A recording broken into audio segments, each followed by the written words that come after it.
Home price appreciation is accelerating again. How is supply and demand impacting this? That's what we're going to cover in this monthly market report. This is for you if you're a real estate agent, a financial advisor, or an attorney interested in market data to help you advise a client, or perhaps you are that potential buyer or seller looking for some direction. I'm Paulo Rodriguez.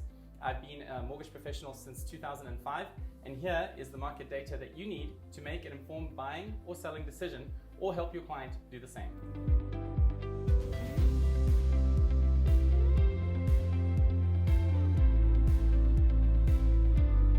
Home price appreciation is accelerating once more. A few months ago, I told you that we were likely to see decelerating appreciation, but that was until we got December and January numbers, which show that price appreciation has begun to accelerate again.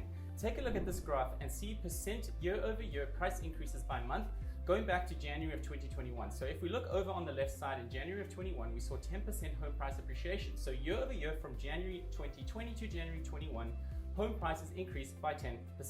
And then as you can see, month over month, it really started to accelerate through the year. Now, when we hit the summer, you see July, August, and so forth, it started to level off at about 18%. And that's when we started having the conversation. We started hearing experts saying home prices are going to decelerate. In other words, continue to increase, but just at a slower pace. And we saw that 18% hold steady for a while. And then into December and January, which we can see as the latest data that we have, that green bar is showing that home prices are starting to tick back up. And that's again a direct result of high buyer demand and low supply. So buyers are really competing for homes, and that's causing home prices to tick up. Now, if we look at this on a state-by-state basis, this is a really interesting map. It shows changes in prices in the last year from the Federal Housing Finance Agency. And this is really interesting because what we can see is that the FHFA shows that the national average was 17.5% home price appreciation last year. Now, some states were higher, some states were lower. You can see that across the board, but the reality is we didn't have depreciation in any state. Home prices were rising throughout the country. Again, a direct result of supply and demand. So we can break this down even further, and it gets really interesting if we look at the past 5 years. The national average over the last 5 years was a whopping 54.5% home price appreciation. So inventory has been low and buyer demand has been high. This is what we are starting to see year after year, and therefore increasing home price appreciation. Now, where this gets even more interesting is if we look at the past 30 years. So here are the changes in prices since 1991. If you go all the way back 30 years, the national average is 258% home price appreciation. That is massive. So this becomes a really important conversation as you have clients who are saying, is now a good time to buy? Should I buy a home? Am I buying at the top of the market? Is my home investment going to be a valuable one? And if we can go back 30 years and we can look over time, I would ask the question, if you could go back and buy a house in 1991, would you do it? I think that by looking at this data, the answer is pretty clear. So what's going to happen throughout the rest of this year? We have to look at home price forecasts for 2022. And this chart averages out what the experts are saying. When you average these together in the green bar on the left, you can see they're projecting a roughly 6.1% appreciation through the rest of this year. So CoreLogic is on the high end with 9.6%, Zalman's on the low end with 3%, but the reality is all of the experts are saying that home values are projected to continue increasing throughout the year.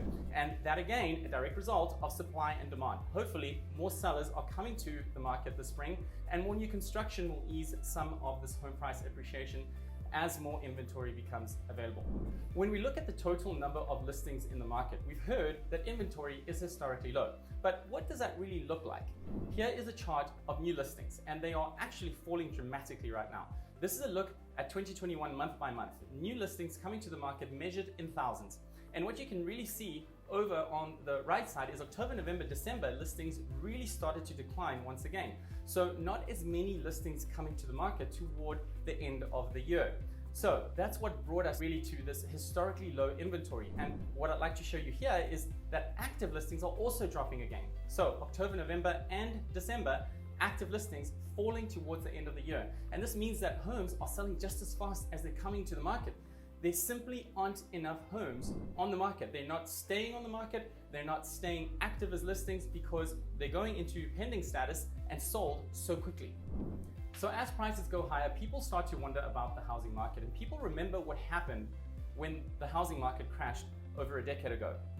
They remember prices skyrocketing and they worry about a housing bubble. Data shows that amongst consumers surveyed, 77% feel like there's a housing bubble in their market. That's 3 out of every 4 people feel like this is a bubble and it's about to burst.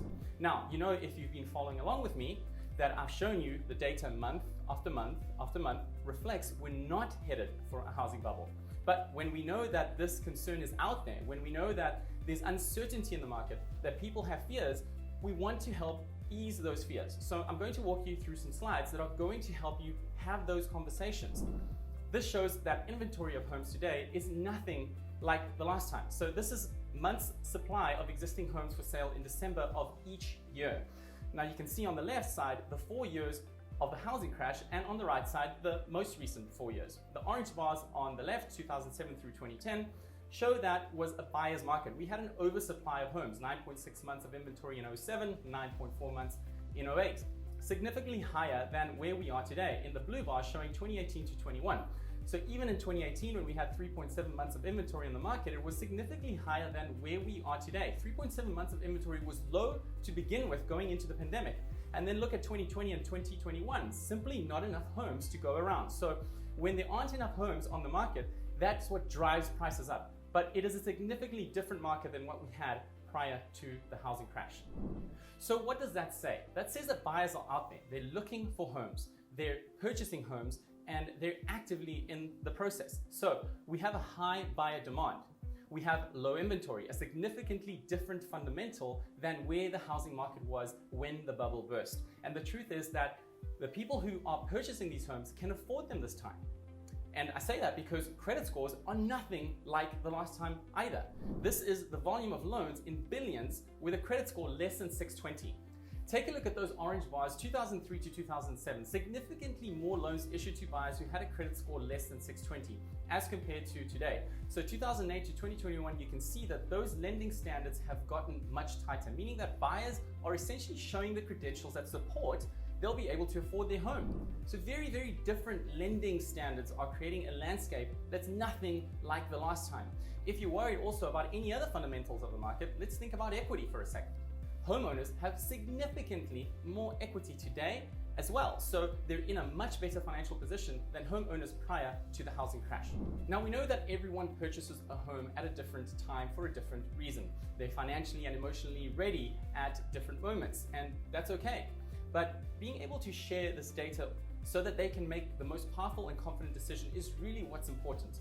So here is a quote from the National Association of Realtors. It says, "While the booming housing market contributed significantly to the recovery of the US economy, research has consistently shown that home ownership is also associated with multiple economic and social benefits to individual homeowners." Home ownership has always been an important way to build wealth. And I think this data shows this loud and clear. A homeowner is likely to have a net worth 40 times that of a renter. That is game changing. So when we look at the big picture and we say home prices are rising, they are still accelerating, they're projected to continue rising, and that is a direct reflection of supply and demand, we know that this leads people to have concerns about a housing bubble. But when we look at the data, look at the fundamentals of this market, the bubble is simply not there. So let's go help ease those fears of those who are worried about a housing bubble. The data just simply doesn't support it. And if you're a realtor, now you have the information and the visuals to have those powerful conversations with your clients. That's a wrap for the March Monthly Market Report. I appreciate you listening in. Forward, subscribe, share. I'll be back next month, but before you go, if you're looking to purchase or refinance or know someone that is and would like a no-cost consultation with me personally, feel free to reach out and I'll be happy to analyze if your debt is structured in the most optimal way or if there's room for improvement. Thanks for watching. Bye for now.